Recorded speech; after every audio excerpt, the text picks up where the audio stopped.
এতগুলো ফ্লাওয়ার বুকে কে গিফট করেছিল? না, এই স্পেশাল পারসনটা আমরা জানতে চাই। না না তখন কি কোনো স্পেশাল কেউ গিফট করেছে?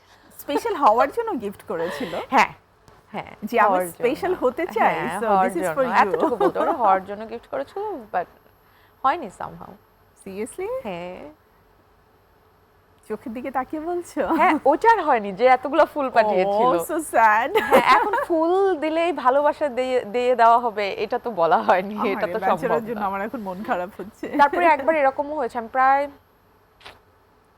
মানে আমি জানি না, অনেক গিফট গিফট বাসার মধ্যে এসছে। নর্মালি তো আমার বাসার অ্যাড্রেস ওইভাবে কেউ জানে না, তারপরে কিভাবে কিভাবে নাম লেখা ছিল না, অনেকগুলো কেক এসেছিল আমার বাসায়, অনেকগুলো তোমার টেডি বেয়ার আসছিল, তো এরকম আসে, এরকম আসে। এবং আমি না তখন অনেককে ফোন করি, তুমি পাঠাইছো, তুমি পাঠাইছো, আমি জানিও না কে পাঠাইছে, আমি জানিও না, স্টিল আমি জানি না। তোমাকে রিসেন্টলি নতুন বাসায় শিফট করেছো?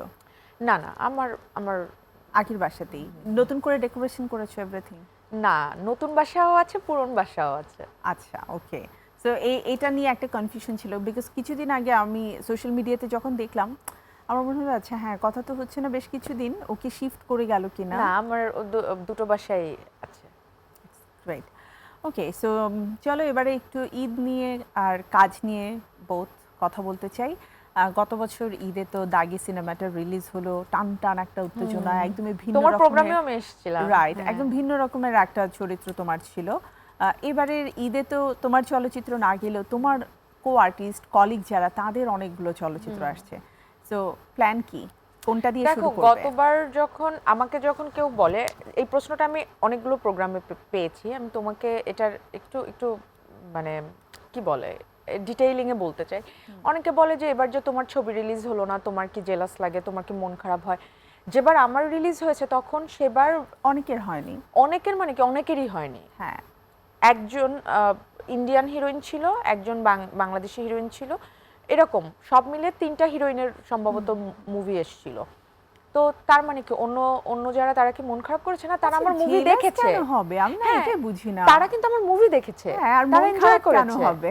তো এবার আমার হয়নি, আমি আমি এবার তাদেরকে করব, চেয়ার আপ করব যে হ্যাঁ তোমাদের এবার movie কিন্তু আসতেছে। তোমার দেখার সুযোগ বেশি আছে। হ্যাঁ, আমার মুভি রিলিজ হলে আমি কিন্তু অন্য মুভিগুলো ওভাবে দেখতে পারি না। দেখা যায় আমি যখন টাইম হয় আমার ঈদের 6-7 দিন পরে, তখন দেখা যায় অলরেডি ছোট ছোট ক্লিপ বের হয়ে যাচ্ছে, আমি গল্প বুঝে ফেলতেছি, এর মধ্যে মানুষের রিভিউ চলে আসতেছে, এটা বেশি ভালো, এটা দেখো, ওইটা ওইটা দেখো না, ওইটা বেশি ভালো হয়নি।